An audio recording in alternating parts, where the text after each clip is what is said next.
내 의의 하나님이여, 내가 부를 때에 응답하소서. 곤란 중에 나를 너그럽게 하셨사오니 내게 은혜를 베푸사 나의 기도를 들으소서.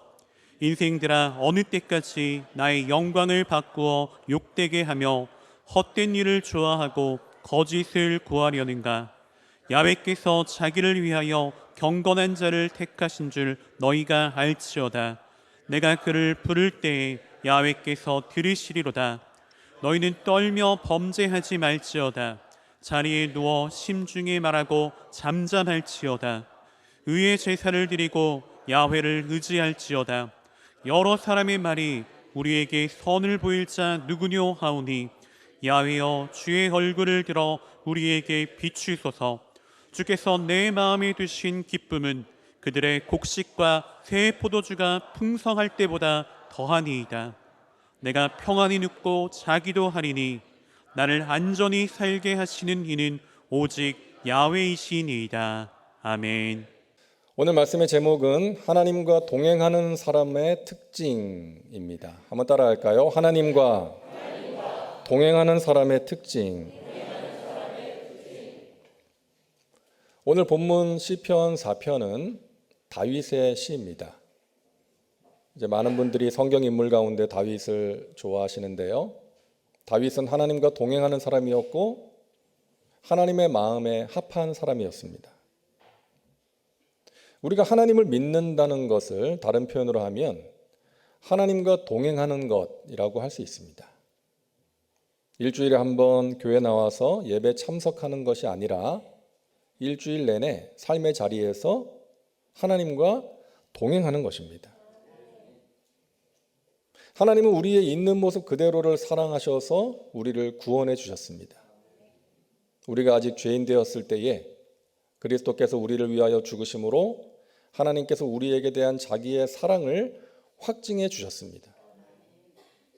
우리를 의인으로 만드신 후에 사랑하신 것이 아니라 우리가 아직 죄인 되었을 때에 허물 많은 그 모습 그대로를 사랑하시고 받아주신 것이죠. 하지만 우리가 그대로 있는 것을 원하시지는 않습니다. 우리의 신앙과 인격이 건강하게 자라가기를 원하시고 우리가 예수 그리스도를 닮은 모습으로 변화되어 가기를 원하시는 것이죠. 자, 그러기 위해서 우리가 하나님과 동행하는 삶을 살아야 하는 것입니다. 구만리장천 저 먼 곳에 계신 하나님이 아니라 성경의 역사 속에 계셨던 하나님이 아니라 지금도 살아계셔서 나와 함께 하시고 나를 지켜보고 계시고 내 곁에 서서 나에게 힘을 주시는 하나님, 나의 간절한 기도에 가장 좋은 것으로 응답하시는 하나님으로 인식하면서 살아가야 하는 것입니다. 자, 그렇게 우리가 하나님과 동행할 때 우리에게 어떤 변화가 일어날까요? 첫째로 의로운 삶을 살아가게 된다는 것입니다. 오늘 1절 말씀입니다. 내 의의 하나님이여, 내가 부를 때에 응답하소서. 여기서 내 의의 하나님이여, 이 말은 나의 의로움을 아시는 하나님이여, 이런 뜻입니다. 나의 의로움을 아시는 하나님. 지금 다윗은 자신이 의롭다는 것을 호소하면서 하나님의 응답을 구하고 있는 거예요. 3절입니다. 야훼께서 자기를 위하여 경건한 자를 택하신 줄 너희가 알지어다. 내가 그를 부를 때에 야훼께서 들으시리로다. 자신이 경건한 자라는 거예요. 그래서 내가 하나님을 부를 때에 하나님이 들으시고 응답하신다는 것입니다. 자, 여러분, 다윗이 자신을 의롭다고 경건하다고 말하는데요, 잘난 체하거나 교만해서 이렇게 말하는 것이 아니라 다윗은 하나님과 동행했기 때문에 의로운 삶, 경건한 삶을 살았던 거예요. 그래서 하나님께 호소하는 것입니다. 하나님, 나의 의로움과 경건함을 아시지 않습니까? 나의 간절한 기도에 응답하여 주시옵소서. 물론 다윗도 죄를 지었죠. 하지만 나단 선지자가 와서 책망을 했을 때 다윗은 하나님의 임재를 경험합니다. 그 하나님의 임재 앞에서 완전히 깨어졌습니다. 자신의 죄를 깨닫고 눈물로 통해 자보겠어요. 그리고 그때부터 다윗은 다시금 하나님과 동행하는 삶을 살았던 것입니다. 이전보다 더 하나님을 가까이 했을 거예요. 그러함으로 같은 죄를 반복하지 않았고 의롭고 경건한 삶을 살아갈 수가 있었던 것입니다. 여러분, 우리도 다윗처럼 기도할 수 있어야 되겠어요. 주님, 나의 의로움과 경건함을 아시지 않습니까? 응답하여 주시옵소서. 여러분, 사실 이 기도가 귀한 기도 아니겠어요? 하나님 말씀대로 살지도 않으면서, 하나님과 동행하지도 않으면서 하나님 내 기도 들어주세요 하는 것과, 하나님과 동행하면서 의롭고 경건하게 살아가는 사람이 내 기도 들어주세요 하는 것과, 하나님께서 누구의 기도에 응답하시겠냐는 거죠. 당연히 후자의 사람인 것이죠. 그래서 예수님께서 이런 말씀하신 거 아닙니까? 요한복음 15장 7절을 우리 같이 읽겠습니다. 너희가 내 안에 거하고 내 말이 너희 안에 거하면 무엇이든지 원하는 대로 구하라. 그리하면 이루리라. 아멘. 새 번역 성경에는요, 너희가 내 안에 머물러 있고 내 말이 너희 안에 머물러 있으면 너희가 무엇을 구하든지 이루어질 것이다. 현대인의 성경에는 만일 너희가 내 안에 살면서 내 말을 지키면 무엇이든지 원하는 대로 구하라. 그러면 이루어질 것이다. 우리가 하나님 안에 머물러 있고 하나님의 말씀이 우리 안에 머물러 있는 것, 우리가 하나님 안에 살면서 하나님의 말씀을 지키는 것, 여러분, 이것이 하나님과 동행하는 것입니다. 우리가 세상 속에서 살고 있지만 세상의 방식과 가치관이 내 안에 충만한 것이 아니라 하나님으로, 하나님의 말씀으로 충만한 거예요. 우리가 요즘 자주 부르는 찬양처럼 오직 예수로, 예수로 충만한 것입니다. 그래서 세상의 방식대로 살아가는 것이 아니라 육신의 정욕, 안목의 정욕, 이생의 자랑을 따라 살아가는 것이 아니라 내 기분과 감정대로 살아가는 것이 아니라 하나님의 말씀대로 사는 거예요. 이것이 성령 충만이고 하나님과 동행하는 삶인 것입니다. 그렇게 하나님의 기쁨이 되기를 원하면서 하나님의 뜻대로 살기를 원하면서 하나님과 동행하는 것, 그것이 의로움이고 그것이 경건한 삶인 것입니다. 어릴 때 아버지 구두를 닦으면 아버지가 100원을 주셨어요. 그 철없던 어린 시절에 그 100원이 좋아서 100원 받고 싶어서 아버지 구두를 닦았던 기억이 있습니다. 근데 어느 순간 아버지가 100원을 주시지 않아도 아버지 구두를 닦는 거예요. 왜? 우리 가족을 위해서 힘들게 일하시는 아버지가 고마워서, 그리고 내가 구두를 닦아놓으면 기뻐하시는 아버지의 모습을 보는 게 좋아서 아버지 구두를 닦는 거예요. 여러분, 우리가 영적으로 어릴 때는 하나님으로부터 무언가를 받기 위해서, 받고 싶어서 신앙생활을 할 수 있어요. 그리고 그것이 신앙생활의 중요한 이유 가운데 하나이기도 합니다. 하지만 우리가 영적으로 철이 들고 신앙이 좀 깊어지면 나를 구원하신 하나님, 나를 위해서 독생자도 아끼지 않으신 그 하나님의 사랑과 은혜에 감사해서, 그 하나님이 좋아서, 그 하나님을 사랑해서 하게 되는 거 아닙니까? 하나님께서 내가 의롭게 사는 것을 원하시고 기뻐하시기 때문에 그런 삶을 살아가기를 갈망하고 기도하고 노력하는 거 아닙니까? 사랑하는 우리 송파교회 모든 성도님들은 하나님과 동행하는 의로운 사람이 되시기를 바랍니다. 그러하심으로 하나님 마음에 기쁨을 드리시고 여러분이 하나님께 구하는 그 모든 것들을 응답받는 은혜가 있기를 주님의 이름으로 축복합니다. 하나님과 동행하는 사람은 의로운 삶을 살아갑니다. 둘째로 하나님과 동행하는 사람에게는 주님께서 주시는 기쁨이 있습니다. 여러분, 우리는 기쁨이 필요합니다. 우리의 마음과 삶에 활력이 되기 때문이죠. 그래서 사람들은 자연스럽게 기쁨을 추구하면서 살아갑니다. 그런데 기쁨에는 두 종류가 있다는 거 아시죠? 세상이 주는 기쁨이 있습니다.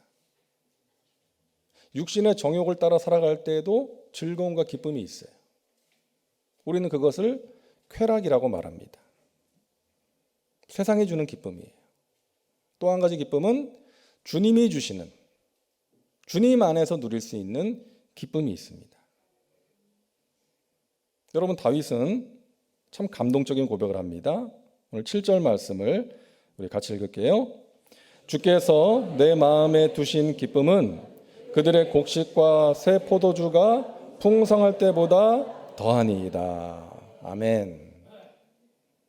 주님과 동행함으로 누릴 수 있는 기쁨, 주님께서 주시는 기쁨은 이 세상의 많은 것들을 가졌을 때 느끼는 그 기쁨보다 더 큰 기쁨이고 더 차원이 높은 기쁨이라고 말하고 있는 거예요. 여러분, 다윗은 왕이었습니다. 권력을 가졌고요. 많은 재물도 가졌고요. 여자들도 많이 있었어요. 하지만 그런 것들보다도 하나님께서 주시는 기쁨, 하나님과 동행함으로써 누릴 수 있는 그 기쁨이 더 소중하다는 것을 다윗은 알았던 것입니다. 여러분, 이 세상에는 예수님이 아니어도 기쁜 일이 많지 않습니까? 사람들이 왜 술을 마십니까? 즐겁고 기쁘니까 마시는 거잖아요.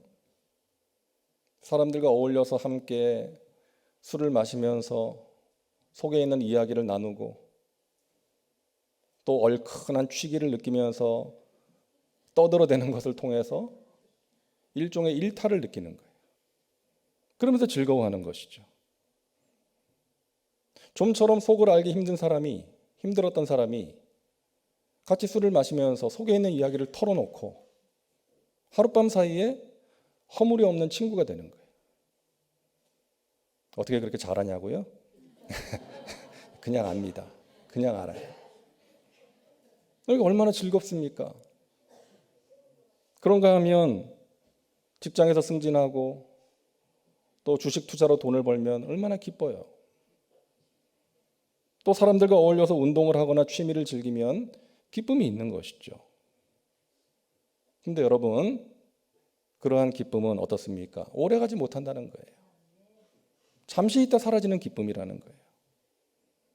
그래서 어떤 사람이 이런 말을 했습니다. 하루를 행복하려면 머리를 해라.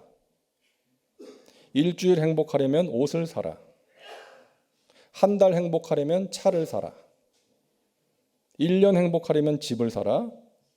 그리고 3년 행복하려면 결혼을 해라. 저는 이거보다 더 짧던데요. 무슨 말입니까? 이 세상이 주는 행복은 얼마 가지 못해서 사라진다는 거죠. 값싼 행복이라는 거예요. 그 행복을 얻겠다고 우리가 1년마다 집을 살 수는 없지 않습니까? 3년마다 결혼할 수는 없잖아요. 그래서 우리는 기쁨의 차원을 높일 필요가 있어요. 세상 사람들이 알지 못하고 누리지 못하는 그 기쁨, 그러한 기쁨과 행복을 우리는 누릴 수 있어야 되는 것입니다. 바로 주님 안에서 누리는 기쁨이에요. 우리 주님께서 주시는 기쁨. 여러분, 사도 바울은 주님 안에서 항상 기뻐했어요. 그래서 감옥 안에 갇혀 있었지만 내가 주님 안에 있기 때문에 기뻐한다라고 말을 합니다. 여러분, 주님 안에서 누리는 기쁨은 내가 지금 어디에 있느냐, 내 상황이 어떠하냐를 초월하는 것입니다. 주님을 섬김으로써 누리는 기쁨, 주님의 교회를 섬기고 주님 나라를 위해서 쓰임받음으로써 얻는 기쁨, 내가 전한 복음을 통해서 구원받는 사람을 보는 기쁨, 하나님의 사람들과 함께 동역하는 기쁨, 나의 영적인 성장과 다른 사람의 영적인 성장을 보면서 느끼는 기쁨, 이러한 주님 안에서 주님과 동행함으로써 누리는 이런 기쁨은 세상에서 얻을 수 있는 기쁨과는 비교가 되지 않는 것입니다. 우리에게 너무나도 소중한 기쁨인 거예요. 만나면 불편한 사람이 있고요, 만나면 좋은 사람이 있습니다. 그냥 그 사람 만나면 좋은 거예요. 그게 또 만나고 싶고 대화하고 싶은 거죠. 여러분, 하나님과 동행하면 그러한 즐거움과 기쁨이 있는 것입니다. 사람들은 우리의 뒤통수를 칠 수도 있지만 하나님은 절대로 우리를 버리지 않으시고 상처 주지 않으시고 배신하지 않으십니다. 우리가 무슨 말을 해도 다 들어주시잖아요. 여러분, 사람들은요, 남의 말 잘 안 들어요. 누군가가 말을 하면 그 사람의 말에 귀를 기울이고 집중을 하는 게 아니라 그 사람의 말을 들으면서 내가 해야 될 말을 생각할 때가 많습니다. 그렇잖아요. 그리고 내가 듣기 싫은 말, 거북한 말은 안 들어요. 안 들으려고 해. 하지만 우리 하나님은 우리가 어떤 말을 해도 다 들어주십니다. 들어주실 뿐만이 아니라 공감하시죠. 함께 기뻐하시고 함께 슬퍼하십니다.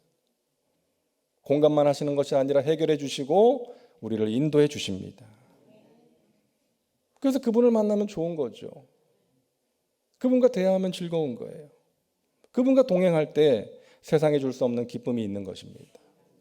그분을 예배하면 기쁘고 그분의 말씀을 들으면 기쁘고 그분께 내가 무엇을 드릴 수 있어서 기쁜 것입니다.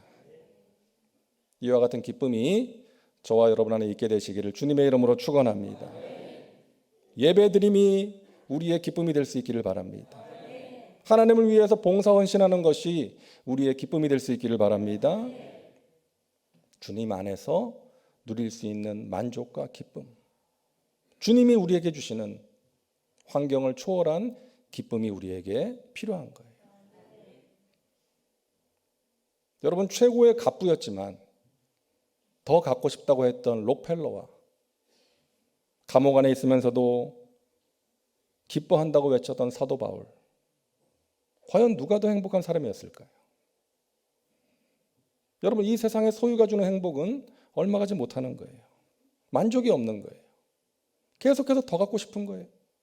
목이 마른 것입니다. 하지만 주님 안에서 누리는 만족과 기쁨은 어떤 상황에서도 만족할 수 있는 놀라운 기쁨인 줄로 믿습니다. 차원 높은 기쁨인 거예요. 그래서 주님 안에서 누릴 수 있는 그 만족과 기쁨이 우리에게 얼마나 소중한 것입니까? 주님이 주시는 그 위로가 우리에게 너무나 소중한 거예요. 나이가 들어갈수록 이 기쁨을 유지하는 기술이 필요한 것 같습니다. 기쁨을 유지하는 기술. 젊은 사람들 보면요, 조그만 일에도 감동을 잘하고 기뻐해요. 와 그러면서. 근데 나이가 들어가면서 무덤덤해지는 거 아닙니까? 저도 우리 같이 사역하는 우리 젊은 교육자님들을 보면서 그런 걸 느껴요. 내가 벌써 이렇게, 죄송합니다, 나이가 좀 들었나? 그런 감동과 기쁨이 점점 사라지는 것을 느껴요. 낙이 사라지는 거죠. 그래서 우리는 나이가 들어갈수록 기쁨을 유지하는 기술이 필요하다는 것입니다. 여러분, 좋은 취미 생활을 통해서 활력을 얻으시고, 하지만 거기에 너무 깊이 빠져들지 마시고 그와는 비교할 수 없는 소중한 기쁨, 주님 안에서 누리는, 주님이 주시는 기쁨을 누리면서 살아가시기를 주님의 이름으로 축원합니다. 셋째로, 하나님과 동행하는 사람은 상황을 뛰어넘는 평안을 누립니다. 여러분, 시편 4편의 배경은 다윗이 아들 압살롬을 비롯한 반역의 무리들에게 쫓기고 있는 상황이에요. 여러분, 아들이 반역을 한 것입니다. 밤새 통곡을 해도 시원찮은 상황 아닙니까? 그런데 다윗이 뭐라고 말합니까? 8절을 우리 같이 읽겠습니다. 내가 평안히 눕고 자기도 하리니 나를 안전히 살게 하시는 이는 오직 야훼 신이이다. 아멘. 내가 편안하게 누워서 잠을 잘 수 있는 것은 주께서 나를 안전하게 지켜주시기 때문입니다. 이렇게 말하고 있어요. 여러분, 이것은 기적 같은 일입니다. 지금 편안하게 누워서 잠을 잘 수 있는 상황이 아니에요. 자존심을 건드리는 말 한마디 들어도 우리가 밤에 잠을 이루지 못할 때가 있는데, 지금 여러분 다윗은요, 죽음의 위기 앞에 서 있어요. 그것도 아들 때문에, 믿었던 신하들의 배신으로. 잠이 오겠습니까? 근데 지금 편안하게 누워서 잠을 잔다는 거예요. 어떻게 이런 일이 가능합니까? 하나님이 평안을 주셨기 때문에. 하나님과 동행하니까 겁날 게 없는 것입니다. 나를 안전하게 살게 하시는 하나님이 계시니까, 나를 지켜주시는 하나님이 계시니까, 그 하나님과 동행하니까 마음에서 두려움과 원통함이 사라지고 세상에 줄 수 없는 하나님의 평안이 내 마음과 생각을 지켜주는 것입니다. 저와 여러분에게 이와 같은 평안이 임할 수 있기를 바랍니다. 주님이 주시는 환경을 뛰어넘는 평안입니다. 여러분, 우리는 하나님의 말씀보다 사람의 말에 영향을 더 받을 때가 많은 것 같습니다. 하나님께서 두려워하지 말라, 내가 너와 함께 한다라고 말씀을 하시는데, 이 말씀보다 의사가 걱정하지 마세요, 이 수술 잘 될 겁니다, 그 말 한마디 하면 얼마나 안심이 되는지. 하지만 여러분, 우리에게 진정한 평안은 하나님의 말씀인 줄로 믿습니다. 의사가 죽을 수 있습니다라고 해도 하나님이 내가 너와 함께하니 두려워하지 말아라, 너는 내 것이다, 그 말씀 한마디 들으면, 우리가 그 말씀을 붙들 수 있으면 죽음 앞에서도 평안을 누릴 수가 있는 거 아니겠습니까? 여러분, 우리에게 진정한 평안은 하나님의 말씀입니다. 여러분, 하나님의 말씀을 붙드시기를 바랍니다. 이 평안은 태풍의 눈과 같은 거예요. 아무리 위력적인 태풍이라 할지라도 그 진원지가 되는 한복판에는 종이장이 흔들리지 않는 고요함이 있다고 하죠. 하나님이 우리에게 주시는 평안이 그와 같은 것입니다. 우리가 인생길을 걸어가다 보면 우리의 마음을 요동치게 하고 우리를 근본부터 뒤흔드는 그런 태풍과 같은 어려움을 만날 때가 있지 않습니까? 하지만 하나님이 주시는 평안이 우리 가운데 임할 수 있다면 우리는 주님의 그 평안으로 말미암아 고요함과 안정감을 누릴 수가 있는 것입니다. 흔들리지 않을 수가 있는 거예요. 신약성경 사복음서를 보면 예수님께서 행하신 35가지 기적 가운데 25가지가 치유 사역이었습니다. 예수님께서는 그 사역하신 3분의 2가 치유와 회복을 위한 사역이었다는 거예요. 우리 예수님은 이 땅에 치유자로, 사랑의 의사로 우리에게 오셨습니다. 예수님의 치유는 전인 치유였어요. 병든 몸만 치료하신 것이 아니라 그것을 통해서 상한 마음과 영혼까지 고쳐주셨습니다. 많은 사람들이요, 과거의 실패와 상처에 매여서 살아갑니다. 그 과거의 경험이 지금까지 영향을 미치고 있어요. 그것 때문에 평안을 누리지 못하는 것입니다. 사랑하는 여러분, 어느 시인이 이런 말을 했습니다. 새는 날아가면서 뒤를 돌아보지 않는다. 그러고 보니까 새가 날아가면서 뒤를 돌아보는 장면은 본 적이 없는 것 같아요. 여러분, 자꾸 지나간 것을 되돌아보고 생각하지 말라는 거예요. 미래를 향해서 나아가라는 것입니다. 과거에 매여 있지 말고 치유자이신 예수님으로 말미암아 과거의 상처와 아픔을 다 치유받으시고 우리 주님이 허락하시는 미래의 표대를 향해서 힘차게 전진하는 저와 여러분 되시기를 주님의 이름으로 축원합니다. 이제 2023년이 얼마 남지 않았는데요. 여러분 지난날의 아픔과 실패의 경험들 다 떨쳐버리시고 우리를 새롭게 하시는 성령님의 은혜와 도우심으로 말미암아 여러분의 미래를 바라보시고 하나님이 우리에게 허락하실 아름다운 미래를 꿈꾸고 바라보며 그 희망찬 미래를 향해서 힘차게 전진하시기를 주님의 이름으로 축원합니다. 우리 주님이 우리에게 주시는 너무나도 귀한 선물입니다. 하나님과 동행하는 자에게 주시는 선물이에요. 여러분 의로운 사람이 되시고 하나님이 주시는 기쁨과 평안을 누리며 살아가시기를 간절히 바랍니다. 기도합니다.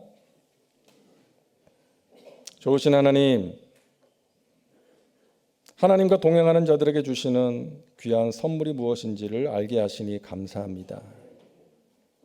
우리가 하나님께서 기뻐하시는 의로운 삶을 살게 하여 주옵소서. 하나님과 동행하며 하나님의 기뻐하시는 뜻을 따라 살게 하여 주시옵소서. 하나님이 주시는 세상에 줄 수 없는 기쁨과 평안이 우리의 심령 가운데 넘쳐나게 하여 주옵소서. 감사드리며 예수님의 이름으로 기도하옵나이다. 아멘.